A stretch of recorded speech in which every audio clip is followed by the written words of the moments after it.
Greetings, YouTube. The doctor is in. Dr. Urias Papers here, coming at you with another commentary on Dungeons and Dragons. And today on the Doctor's Spell Prognosis, we are talking about the spell EYEBITE.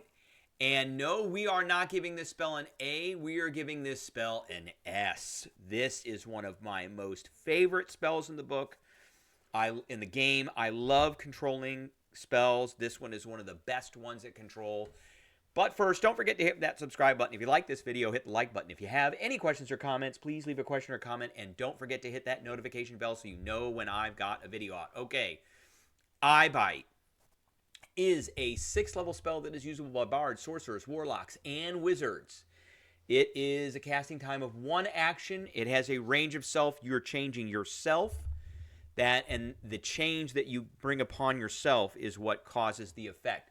Verbal and somatic components. It lasts for a minute. It requires concentration. You absolutely want to concentrate on this spell. For the spell's duration, your eyes become an inky void imbued with dread power.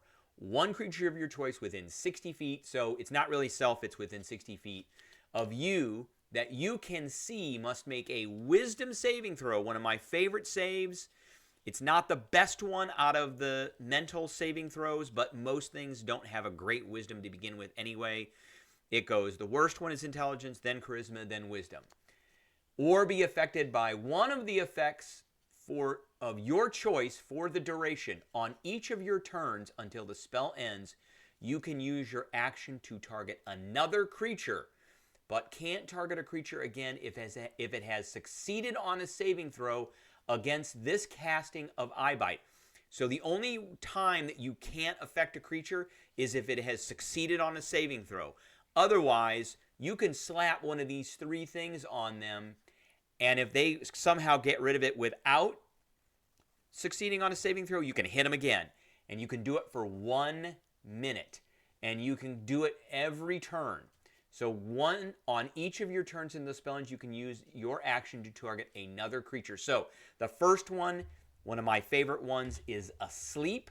They fail, the target falls asleep. It wakes up if it takes any damage or if another creature uses its action to shake the sleeper awake.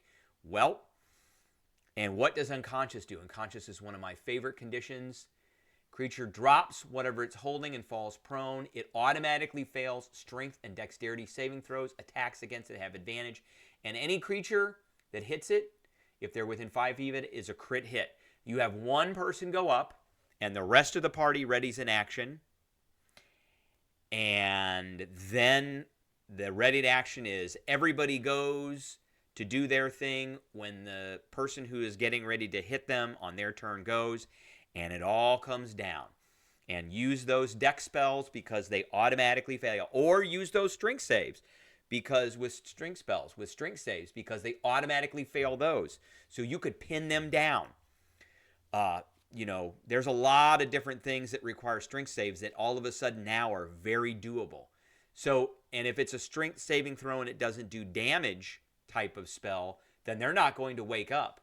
All right, the second one is panic. The target is frightened of you. On each of your turns, the frightened creature must take the dash action and move away from you by the safest and shortest available route, unless there is nowhere to move. And then if the target moves to a place at least 60 feet away from you where it can no longer see you, this effect ends. So both of those things have to be in effect. It's to be 60 feet away and it can't see you. And then the last one is sickened. The target at disadvantage on attack rolls and ability checks. At the end of each of its turn, it can make a wisdom saving throw. If it succeeds, the effect ends. This is kind of the weakest one on it. The best one is the sleep. You just hit them and they go. It's a target. It doesn't matter how big it is, how small it is. Some creatures don't sleep, so keep that in mind. They may be immune to these conditions. They may be immune to frightened. But sickened isn't necessary. There's no condition there. They just have a disadvantage. So, if it's like a golem, you can hit them with the sickened condition and then they'll have disadvantage because there's no condition there for them to be immune to. And there are, because this is bard, sorcerer, warlock, and wizard, mainly bard, sorcerer, and wizard, there are many ways to get something to fail that initial saving throw. Of course, my favorite wizard, the School of Divination wizard, who can use the portent ability. And at this point, you're pretty close to that greater portent ability anyway, which gives you 3 d20s instead of 2, but you can use that d20 if it's a low roll to replace somebody's saving throw. And again, like I said, most creatures have a poor wisdom bonus for their saving throw. So, that means even if you get like a 9, and most things are going to have like a +2 or +3 at the most.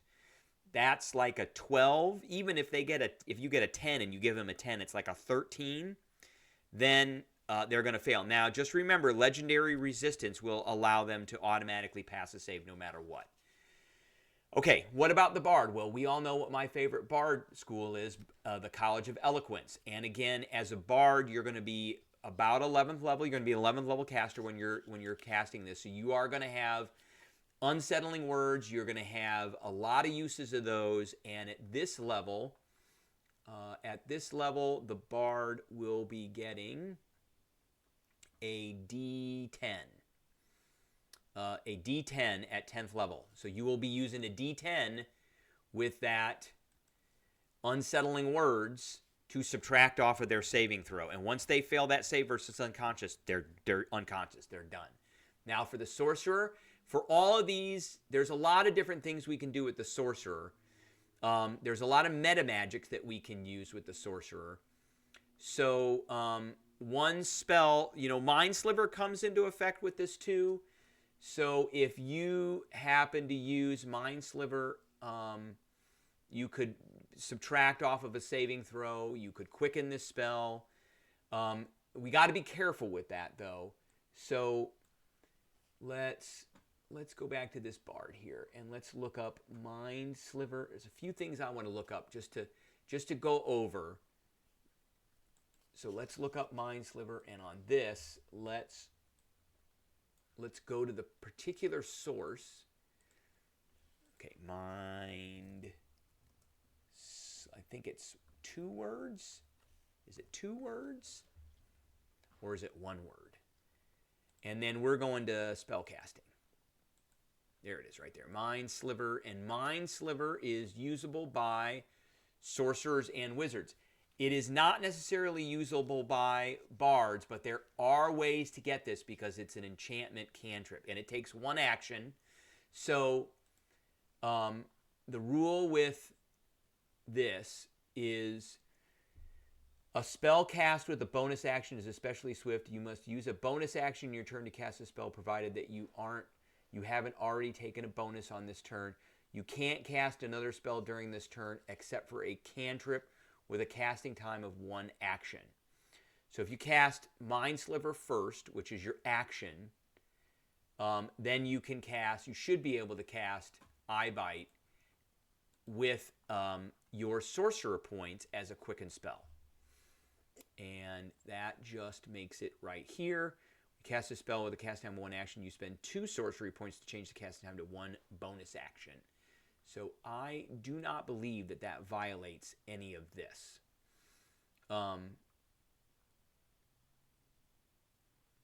Provided that you haven't already taken a bonus action, haven't done that.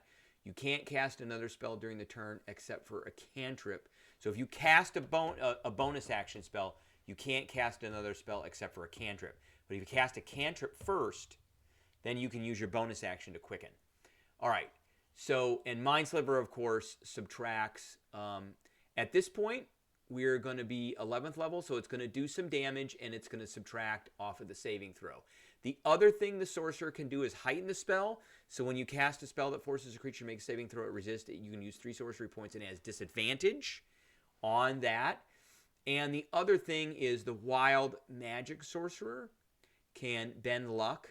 So when another creature you see makes an attack roll, ability check, or saving throw, you can use your reaction and spend 2 sorcery points to roll a d4 and apply that number as a bonus or penalty to the roll. And that d4 actually is a lot on that saving throw because it's a wisdom saving throw. So most creatures are barely going to make it. So there's lots of ways to turn off that saving throw and put them to sleep, and then everybody can gack that thing or do a monstrous amount of damage in that round. And if you got multiple creatures, again, you're allowed to target 1 creature a turn with this with an action every round for a minute. As long as they haven't failed to save, you can keep going at them. And so I mean, that's pretty great. And you could just basically just knock creatures down one at a time and make them go to sleep and just end the combats there. All right, that's what I got for everybody today. I appreciate everybody tuning in, and I will catch everybody later.